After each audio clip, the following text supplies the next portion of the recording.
자, 문법과 문장 독해를 한 번에 Grammar and Structure. 자, 오늘은 36번부터 40번까지 또 시작해 보겠습니다. 자, 시작하는데요. 첫 번째 문제가 좀 되게 빈출이 많이 되는 패턴이 하나 나왔네요.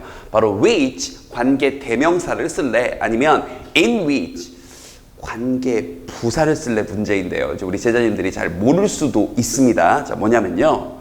which는 관계 대명사는 맞죠? 우리 이 정도 패턴을 알고 있나요? 관계 대명사가 답이 되려면 일단 기본적으로 앞에 선행사, 명사가 있어야 되고요. 얘가 직접 수식하고 있는. 그리고 관계 대명사 뒤에 이어지는 문장에는 주어나 혹은 목적어 둘 중에 하나가 빠져 있어야 돼요. 제 말 잘 들었나요? 주어나 목적어 둘 중에 하나가 빠져 있어야 돼요. 와야 되는데. 그게 관계 대명사 자리입니다. 사실 그 뒤에 빠져 있는 주어나 목적어가 얘가 직접 수식하고 있는 그 명사일 거고요. 근데 두 번째, 이렇게 관계 대명사 앞에 전치사가 붙게 되면 이것도 관계 부사와 똑같습니다. 이렇게. 이건 약속돼 있으니까 기억을 좀 해두세요. 오늘 이게 왜 이게 같은 뜻인지까지는 설명을 안 하고요. 요것만 기억을 좀 할까요? 관계 대명사 which 앞에 이런 식으로 전치사가 붙게 되면 이건 관계 부사와 똑같고, 관계 부사는 뒤에 문장이 오케이, 완전한 문장 형태로 이어지게 됩니다. 빠진 게 없이요. 그러니까 여러분들에게 이걸 묻고 있는 거예요. 뒤 문장을 봤을 때 주어나 목적어가 빠졌니? 아니면 완전한 문장이 왔니? 그럼 이건 어떻게 판단하냐? 여러분이 해석을 해보고 판단하셔야 돼요. 자, 이 문장도 봤더니 이제 experiment라는 명사 선행사는 있고요. 뒤에 to seed, 두 씨앗이 체크 좀 해볼게요. 두 개의 씨앗이 were planted, 심어졌다, 서로 다른 장소에. 자, 여기 수동태가 떴습니다. 심어졌다. 그럼 이렇게 판단하시면 돼요. 지금 주어는 왔고요. 주어는 왔고 이 동사 뒤에 목적어가 와야 되는 건지 내지는 원래 없는 건지 이것만 판단하시면 되는 문제가 됐네요. 그럼 목적어는 우리말로 을을로 번역을 하니까 을을이란 말이 필요한지 아닌지 생각을 해보시라고요. 자, 두 개의 씨앗이 심어졌다. 무엇을? 이상하잖아요. 이건 무엇을이란 말이 원래 필요 없이 이것만으로 완전한 문장인 거죠. 사실 수동태 뒤에는 목적어가 원래 대부분 안 오니까요. 이해됐죠? 이렇게 하나하나 생각하시면서 문제를 푸시면 됩니다. 됐죠? 그래서 이렇게 관계사 문제는 정확하게 해석해서 풀어야 된다는 거. 그래서 정답은 네, 뒤에 완전한 문장 구조가 왔으니까 in which가 답이 됩니다. 됐죠? 자, 그럼 이제 해석을 해볼 건데요. 자, 해석에서 이 in which가 나왔는데 요거는 좀 하나 알아둘게요. 이제 해석법적으로. 문법은 이렇게 풀었고요. 해석법적으로 이렇게 명사 다음에 전치사가 나오고 which 이렇게 뜨게 되면요. 이런 문장 구조가 이어지게 되면 이렇게 명사를 꾸며주고 있는 거고, 사실 단순히 어떤이라고 번역하면서 이렇게 번역을 하셔도 돼요. 명사인데 어떤 명사 이렇게요. 자, 그런데 이 전치사를 살리고 싶은 번역을 하고 싶으면 다시 한번 뭘 살리는? 이 전치사의 뜻을 살리는 번역. 여기 같은 경우는 이 in의 뜻을 살리고 싶으시면요. 이렇게 번역하면 느낌이 좀 더 옵니다. 그런데 그 명사, 이 앞에 있는 명사, 그 다음 전치사의 뜻을 이렇게 더하시면 돼요. 다시 한번 그런데 그 명사, 전치사 이렇게요. 조금 어색한가요? 해볼게요. 일단 첫 번째 어떤으로 먼저 번역해 보겠습니다. In the book, 그 책에서 they described an experiment. 그들은 실험을 하나 묘사를 했습니다. 일단 1번으로 해석할게요. 어떤 실험이냐면 to seed, 두 개의 씨앗이 were planted, 심어진, 서로 다른 지역에. 이렇게 수식할 때는 동사에다 니은 붙여서 번역하는 겁니다. 심어진, 수식하는 말이니까 두 장소에, 서로 다른 장소에 심어진 그 실험에 대해서 묘사했습니다. 이렇게 번역해도 대충 느낌이 오죠? 근데 이렇게 번역해보면 좀 더 정확하게 번역이 돼요. 보세요. 그 책에서 그들은 실험을 묘사했는데, 자, 그런데 그 실험, 선행사, 그런데 그 실험, 전치사에서. 됐나요? 그런데 그 실험에서 두 개의 씨앗이 심어졌습니다. 서로 다른 지역에. 헷갈리면 지금 다시 돌려서 보세요. 그런데 그 실험에서. 이렇게요. 됐죠? 오케이. 자, 이어지는 내용 이제 가도록 하겠습니다. 이어지는 내용이 37번이고요. 36번과 37번은 좀 묶어주세요. 그 실험에 대한 얘기가 계속 나오네요. 자, 그런데 이제 문법 문제를 풀어야 되는데 another이냐, the other이냐. 자, 이 대명사 문제는요. 부정대명사라는 건데 하나 설명이 좀 필요합니다. 보통 선생님도 그렇게 배웠는데요. 보통 많은 선생님들이 뭐 2개일 때, 3개일 때, 뭐 이렇게 바구니에 구슬을 담고 어쩌고저쩌고 해가지고 이렇게 설명을 해주시는데 그 설명 전부 다 맞는 얘기입니다. 다만 굉장히 비효율적이에요. 다양한 상황의 응용이 그때그때 잘 안 됩니다. 그래서 원리를 가르쳐 드릴게요. 2개, 3개, 4개 이렇게 하지 마시고요. 여러 개 중에 하나는 원입니다. 일단 이거부터 가져갑시다. 여러 개 중에 하나는 뭐요? 원. 그럼 내가 하나 하고 원 하고 짚는 그 순간 나머지 애들은 전부 다 어덜이죠. 여기까지 이해됐죠? 다시 한번 여러 개가 있어요. 하나를 집었어요. 그럼 걔는 원이죠. 원. 근데 내가 원 하고 짚는 순간 나머지는 다른 거니까 어덜. 여기까지 이해됐죠? 그러면 그 중에 하나를 집었어요. 다시. 어덜 중에 하나를 집었어요. 그러니까 unother이죠. 그래서 이거 합쳐서 another 이렇게 되는 거예요. 그럼 another. 항상 뒤에는 단수가 올 수밖에 없는 겁니다. 2번째 것도, 3번째 것도, 4번째 것도 그냥 하나씩 씹으면 another 이렇게 되는 거예요. 그러면 그냥 other를 썼다는 얘기는 단수가 아니라 뭐란 얘기입니까? 복수란 얘기죠. 즉 시험 문제에서 another과 other를 구별하는 문제가 출제가 되면 여기는 another이니까 그냥 단복수로 간단하게 푸시면 되는 문제가 되는 겁니다. 이해 좀 됐죠? another과 other은 단복수다. 그러니까 이해됐죠? 그런데 the other은요, 일단 이것부터 알아두세요. the other은 뒤에 단수도 복수도 둘 다 옵니다. 그러니까 이건 단복수로 푸는 게 아니에요. the other은 어떻게 푸는 거냐면 the를 붙이는 그 순간 얘가 딱 정해진 그것, 즉 마지막 거라는 뜻이 됩니다. 마지막. 얘가 마지막 거예요. the other 하는 그 순간. 그러면 마지막 거라는 걸 우리가 알려면 항상 앞에는 수치 정보가 나와 있을 겁니다. 즉 2개다, 뭐 3개다, 뭐 4개다 하는 수치 정보가 처음에 나왔을 거예요. 그래야 the other하고 마지막 거라고 할 수 있겠죠. 이해됐나요? 자, 간단하게 복습 한번 해줄게요. 선생님 손가락 잘 보세요. 손가락 5개인 거 우리 알고 있죠? 그러면 one finger. 얘는 another finger. 얘는 another finger. 얘도 another finger. 그런데 얘는 the other finger. 왜? 우리 손가락 5개인 거 다 알고 있으니까요. 이해됐죠? 무슨 말인지. 됐나요? 이런 식으로 단복수를 명확하게 단복수 개념으로 푼 다음 마지막 거라는 정보에 대해서만 the other를 붙이면 된다. 이렇게요. 됐습니까? 그래서 이 정보를 바탕으로 다시 문제를 풀어보니까 자, another는 그냥 뒤에 단수명사만 오면 되는데 the other는 단복수로 푸는 게 아니라 얘가 마지막 거라는 상황 정리가 있어야 되는 겁니다. 알겠죠? 만약에 이 자리에서 the other이 아니라 그냥 another이냐 other이냐 만약에 물어봤으면 끝났어요. 뒤에 단수명사가 나왔으니까 무조건 another이 답이었겠죠. 그런데 another이냐 the other이냐 물어봤으니까 the other은 단복수가 중요한 게 아니라고요. 마지막 건지 아닌지만 보시면 돼요. 그러면 앞문장을 봤더니 여기 2개의 씨앗이 있었다고 2개의 지칭 정보를 줬고요. 1개의 씨앗은 하고 1개가 나왔죠. 그러니까 당연히 여기는 마지막 거가 되는 거죠.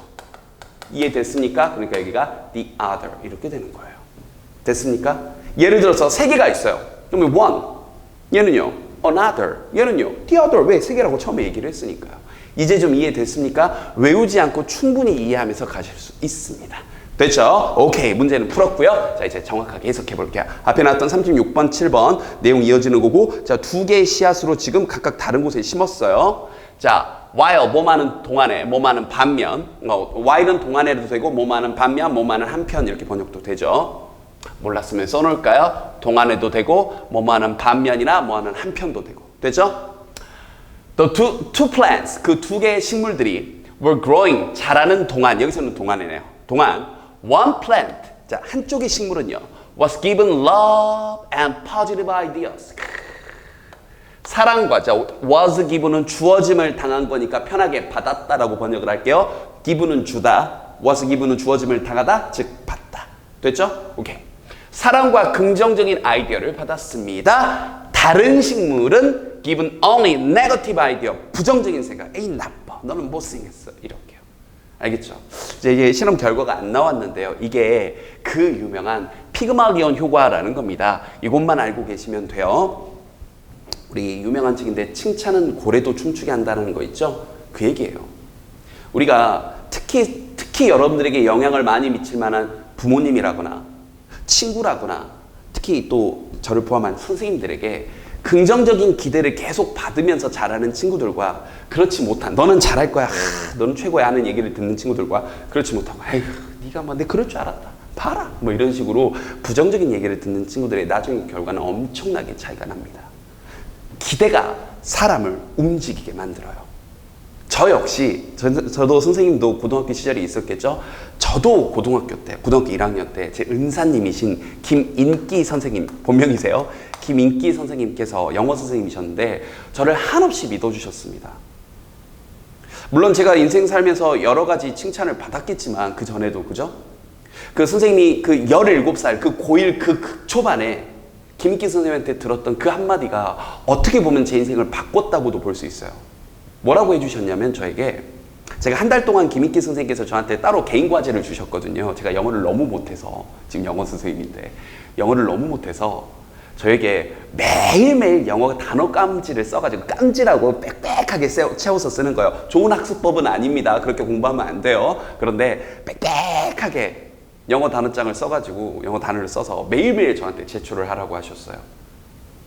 한 달 내내 2달 가까이였던 것 같은데 2달 내내 매일매일 냈는데 그 마지막 2달째 딱 과제가 내고 이제 제출하고 선생님 이제 감사합니다 하고 이게 돌아서는데 교무실에서 선생님께서 저를 이렇게 앉히시더니 제가 그동안 냈던 과제를 철을 해 놓으셨더라고요. 그래서 꺼내서 보여주면서 우재야, 선생님 널 보니까 너는 앞으로 뭘 해도 될 것 같아. 이런 성실도면. 그 말이 아직도 생생하게 기억이 납니다. 그래서 칭찬, 기대, 저 사람이 날 믿어주고 있다 하는 그런 마음들. 그게 피그마리온 효과인데 그게 사람을 성장시켜요. 긍정적인 에너지로. 여러분도 마찬가지입니다. 이 강의를 좀 꾸준히 보고 있다. 네, 여러분 앞으로 뭘 해도 되는 거예요. 정말로. 근데 그냥 없는 얘기를 하는 게 아니라 괜히 안 되는데 되는 척 하는 게 아니라 정말로 매일매일 꾸준히 이렇게 공부를 하고 있다. 네, 여러분은 그 성실도면 앞으로 뭘 해도 됩니다. 잊지 마십시오.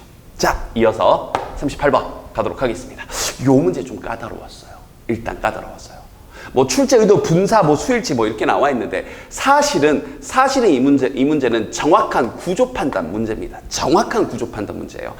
그러니까 맞아요. 이게 분사 구문 묻는 거고요. 수일치 묻는 문제인데 정확하게는 여러분들이 항상 구조를 먼저 봐야 됩니다. 왜냐하면 이 자리가 동사 자리인지 먼저 봐야 되거든요. ing냐 ed냐 물어보는 문제는 하는 거냐 되는 거냐 판단하기 이전에 여기는 ed가 문장의 동사가 맞나? 혹시 이 문장의 동사가 얘가 아닌가? 이런 걸 먼저 판단하셔야 된다고요. 하는 거냐 되는 거냐가 아니라. 알겠죠? 근데 문장에 이제 주어 동사를 먼저 살펴봤더니 making up for laws 하고 여기 주어가 이렇게 나왔고요. is made 하고 동사가 이렇게 나왔습니다. 그럼 일단 주어 동사는 첫 번째 나왔어요. 그럼 알다시피 한 문장의 주어 동사는 한 번뿐인데 그 바로 뒤에 아까 처음 배웠던 관계대명사 앞에 전치사 붙어서 어쨌든 접속사, 관계 부사가 여기 땅 하고 나왔으니까 다시 이 문장에 뭐가 나와도 되는 거예요? 주어 동사가 나와도 되는 거예요. 그럼 이 자리가 동사 자리인가 하고 봤더니 이미 여기 선택지까지 여기서부터 여기까지 해가지고 뭐가 나와 있습니까? 이미 그렇죠. 동사가 이미 이렇게 나와 있죠? 됐나요? 그러니까 이 자리는 동사 자리가 아닌 겁니다. 그러니까 이제 하는 이라는 능동 문제냐 되는 이라는 수동이냐 능동이냐 수동이냐 하는 문제가 되는 거예요. 이제 하는 걸 우리가 능동이라고 하고 되는 걸 우리가 수동이라고 하죠. 그럼 이제 누누이 얘기하는 이제 이렇게 배운 대로 하면 되네요. 누누이 얘기하는 하는 거냐 되는 거냐는 대상을 잡아서 푸시라고요. 그럼 이제 답 나오잖아요. 많은 그런 개인들 사람들이 노출을 합니까? 노출이 됩니까? 같은 위험에 당연히 같은 위험에 노출된 사람들이죠. 이렇게 여기서부터 여기까지 얘를 그냥 꾸며주고 있었던 거예요. 노출된 그 말은 많은 사람들이 이렇게요. 됐죠? 그러면서 자연스럽게 이 문장의 주어가 이미 체크를 했죠. Many individuals니까 individuals가 주어니까 복수네요. 그럼 이건 has가 아니라 당연히 정답 뭐가 되는 겁니까? have 이렇게요. 됐나요? 즉 이 문제의 포인트는 결국은 구조를 잡아야 분사구문도 풀 수 있었던 거고 하는 거냐 되는 거냐 또 구조 즉 주어를 잘 잡았어야 수일치도 할 수 있었던 겁니다. 결국 이 문장의 주어인 여기 which 뒤에 주어인 many individuals가 주어라는 걸 다시 한번 쓸게요. 주어라는 걸 똑바로 잡아야 풀 수 있었던 문제였던 겁니다. 알겠죠? 자 그런데 이 문제를 또 풀려면 혼동어휘 좀 정리할 단어가 좀 하나 있습니다. 자 방금 나왔던 이 contribute란 단어인데요. contribute. 자, contribute to가 붙어서 외웁시다. 어디에 기여하다 이 뜻입니다. 어디에 기여하다 혹은 어디에 기부하다도 돼요. 어디에 기여하다, 기부하다. 왜 그런 뜻이 되냐면요. 전부 다 보니까 tribute이란 단어가 지금 공통적으로 들어가 있는데 이 tribute이란 단어가 기본적으로 주다라는 뜻을 가지고 있거든요. 다시 한번 tribute이란 단어가 기본적으로 주다. 그러면 contribute 하게 되면 다 줘버리는 겁니다. 전부 다 contribute. 그래서 어디에 기여하다, 기부하다가 되는 거고 이때 to는 전치사 to입니다. 어디에라는 뜻을 가진. 됐죠? 자, 그런데 distribute에서 dis는 멀리란 뜻이거든요. 그럼 distribute는 멀리 여기저기 나눠주는 거니까 분배하다라는 뜻이 되고 분배하다 같은 단어로 dispense요. 암기하도록. 그 다음 attribute 하게 되면 어디로 줘버리는 거니까 저쪽이에요 하고 저쪽 탓으로 돌려버리는 거거든요. 그래서 A를 B의 탓으로 하다. 즉 A가 결과인데 A를 B의 탓으로 하다. 그래서 이 B가 원인이 되는 거고 당연히 이때 to도 전치사 to가 되는 거죠. A를 B의 탓으로 돌리다. 이렇게요. 다만 명사로 쓰이게 되면 좀 다른 뜻이 됩니다. attribute에서 명사로 쓰이게 되면 특징이나 속성이란 뜻이 되니까 요거는 조금 암기를 좀 하셔야 되겠네요. 됐나요? 한 번에 갑자기 하려니까 잘 안 외워질 겁니다. 자, 다시 잠깐 필기하는 거 멈추고요. 안 보고 대답 좀 해보세요. 자, contribute 다 함께 줘버리는 거니까 기부하다, 기여하다. distribute 멀리 나눠주는 거니까 분배하다. 됐죠? 이렇게 나눠주다. 그래서 우리가 distribute 하게 되면 이렇게 여러 가지 물류란 뜻도 되는 거죠. 그죠? 그 다음 attribute 해서 A를 B의 탓으로 돌리다. 됐나요? attribute, 죄송합니다. 발음 좀 잘못했어요. 액센트가 뒤로 오거든요. 동사로 쓸 때는 attribute, A를 B의 탓으로 돌리다. 근데 명사로 쓰여서 액센트가 앞으로 오면서 attribute 이렇게 쓰이게 되면 특징이나 속성이라는 뜻이 됩니다. 그럼 이제 해석해 볼게요. making up for loss. 자, 손실에 대해서 보상을 한다는 것은 이게 교재 뒤에 해설지에 보면 이 부분이 약간 의역돼 있습니다. 그래서 일단 직역을 먼저 할게요. 손실에 대해서 보상을 한다는 것은 is made, 이루어집니다. 만들어집니다. 뭐로부터? 어떤 기금으로부터. 근데 그 기금이 어떤 기금이냐면 하면서 앞에서 배웠던 거 그대로 해볼게요. to which를 그냥 어떤이라고 번역해도 되는데 배운 대로 두 번째 필기했던 거 보세요. 앞에 전치사 플러스 which 해석 어떻게 한다 그랬죠? 그런데 그 기금에서 이렇게요. 그런데 그 선행사 명사. 선행사 전치사 이렇게. 그래서 그런데 그 기금에서 많은 사람들이, 근데 어떤 사람들이냐면 똑같은 위험에 노출된 그 많은 사람들이, 다시 주어, have contribute, 기부를 해왔던 겁니다. 특정한 구체적인 그런 양을요. 알겠지? 그러한 기금에 손실이 이루어집니다. 그런 기금에서. 됐죠? 오케이. 좀 어려웠는데 꼼꼼하게 정리를 했습니다. 자, 그 다음 39번. 39번도 이어지는 내용이죠? 38, 39 묶어서 체크 좀 해주시고요. 자, 이번에는 동사의 밑줄이 쳐져 있습니다. 우리 배운 거 그대로 적용을 해야 되는데요. 앞에 단어에서도 했었죠? 동사의 밑줄이 쳐져 있으면 네 가지를 확인을 하는 거예요. 알겠죠? 그럼 첫 번째는 사실 첫 번째, 두 번째 방금 앞에서도 똑같죠. 구조, 수일치 동시에 보는 겁니다. 구조, 수일치를 동시에 본다는 얘기는 이 문장의 주어 동사를 잡으란 얘기니까요. 그러면서 같이 봐야 되는 게 하는 거냐 되는 거냐는 능수동이요. 얘가 하는 건지 되는 건지 주어 똑바로 잡아서. 그런 다음 출제 빈도가 높진 않지만 시제까지. 됐죠? 그럼 일단 이 문장의 구조부터 살펴봤더니요. The amount of money. 자, 그 돈의 양은 하고 주어가 나왔고요. 그런데 기억나나요? 이렇게 갑자기 주어 동사가 또 나오게 되면 you have to pay 하고 얘가 여기 접속사나 관계사 같은 게 생략이 돼 있는 겁니다. 그런 채로 꾸며주는 말이 좀 중간에 낀 거예요. 그러면 이 자리가 무슨 자리는 맞습니까? 동사 자리는 맞으니까 구조는 됐고. 수일치상으로도 the amount of the money, 주어가 단수잖아요. 지금 딱히 s가 안 붙었잖아요. 그러니까 동사에 s 붙어서 수일치도 맞고요. 이렇게 하나씩 가는 거예요. 그럼 이제 마지막 뭐가 남았습니까? 능수동이요. 그럼 이제 보세요. 그 돈의 양이 determine, 결정을 합니까? 돈의 양이 결정이 됩니까? 돈의 양이 지가 결정을 해요? 말이 안 되잖아요. 돈의 양은 결정이 됩니다. It's determined. 이렇게요. 뭐에 의해서? By the operation of the law of averages. 이렇게. 됐나요? 이런 것에 의해 그렇죠. 결정이 됩니다. 그러니까 이 문제를 통해서 제가 여러분에게 전달을 하고 싶었던 건 사실 처음부터 자, 이게 능수동 잘못됐어요. 이건 거의 사기에 가까워요. 여러분들을 기만하는 겁니다. 알겠죠? 그러니까 정확하게 하나하나 단계별로 보도록. 됐죠? 자, 마지막 40번 문제. 잠깐 이제 독해적으로 요거 빠뜨릴 뻔했네요. 독해적으로 선생님이 얘기했었던 갑자기 주어 동사가 또 나오면 요거 빠뜨릴 뻔했습니다. 갑자기 주어 동사가 또 나오면 앞에 명사가 있는 경우 아니면 앞에 동사가 있는 경우 딱 둘 중에 하나밖에 없어요. 갑자기 주어 동사가 또 나오면. 그러면 앞에 명사가 있으면 여기에 어떤이란 말을 넣어주면서 관계대명사가 생략됐구나 느낌만 가지시면 되고 어떤 명사, 주어 동사, 명사 이렇게 해석하시면 되고요. 앞에 동사가 나오면 뭐라고 내지는 뭐라는 것을 이라고 번역하면서 굳이 얘기하면 여기 접속사 대시 생략된 건데 그 말은 중요치 않고 뭐라고 뭐라는 것을 이렇게 번역하시면서 뒷내용으로 이어가시면 돼요. 여긴 봤더니 갑자기 주어 to 동사 to가 나와서 앞문장을 봤더니 앞에 명사 나왔잖아요. 그럼 돈의 양인데 명사 어떤 돈의 양? 이렇게요. You have to pay. 네가 지불해야 하는 돈의 양은 이렇게 어떤 돈의 양? 네가 지불해야 하는. 수식하는 말이니까 동사에 니은 붙여서 번역하는 건 잊지 마시고요. 수식하는 말은 언제나 니은 붙여야 되잖아요. 네가 지불해야 하는 돈의 양은 결정이 됩니다. 이것에 의해 이렇게. 됐죠? 오케이. 오늘 마지막 40번 갑니다. 오늘 마지막 40번 조금 어렵죠? 바로 가 목적어입니다. 일단 출제 의도가 가목적어인지 여러분 모르잖아요. 뭐 가목적어인지 아닌지 어떻게 합니까? 그렇죠? 그러니까 일단 선택지를 먼저 봤더니 이렇게 푸셔도 돼요. 여기는 동사가 나왔고 여기는 동사가 아니에요. 그럼 동사 쓸래 말래 문제로 보셔도 돼요. 근데 문장에 이미 여기 뭐가 나왔습니까? 주어, 동사하고 동사가 이미 나왔으니까 정답은 사실 to learn 하고 끝내면 되는데 좀 더 정확히 얘기를 하면요. 이 가목적에 대한 이해가 좀 필요합니다. 그래서 가목적어에 대한 설명을 좀 해드릴게요. 보세요. 영어 문장에서 이렇게 앞글자만 떠서 MTBFC라고 하셔도 돼요.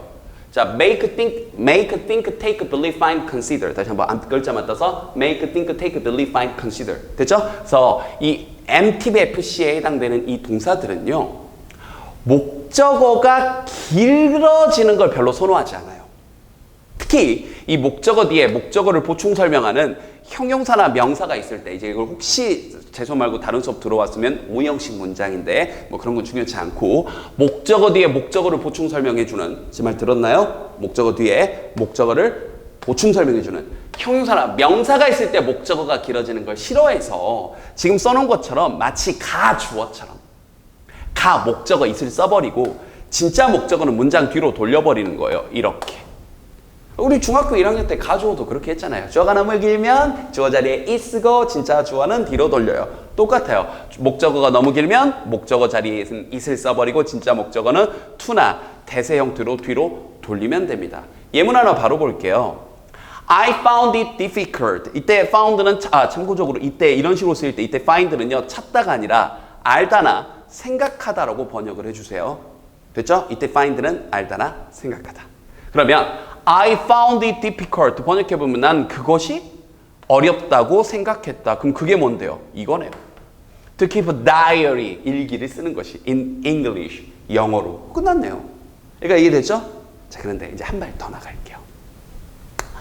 이 예문 먼저 이 예문 가지고 얘기를 해볼게요. 나는 그게 어렵다고 생각했다. 영어로 일기 쓰는 것이면 영어로 일기 쓰는 게 어려운 게 누굽니까? 당연히 저잖아요. 당연히 저죠. 그렇죠? 그런데 그게 아니라 나는 쉬운데 야, 너 그거 영어로 일기 쓰는 거 어려울 것 같은데 야, 그 녀석 그거 영어로 일기 쓰는 거 어려울 것 같은데 야, 그녀가 영어로 일기 쓰는 거 어려울 것 같은데 즉 투부정사 한 동작이 주어가 아닐 때는요. 이 앞에 이렇게 for 플러스 목적격을 넣어줘요. 말이 어렵나요? 그냥 이것만 기억하시면 돼요. to 앞에 for가 나오면 이 for를 주어처럼 번역해 줍시다. 다시 한번. to 앞에 for가 나오면 주어처럼 번역을 해주세요. 얘가 이렇게. 그럼 이 문장도 이렇게 바꿔버리면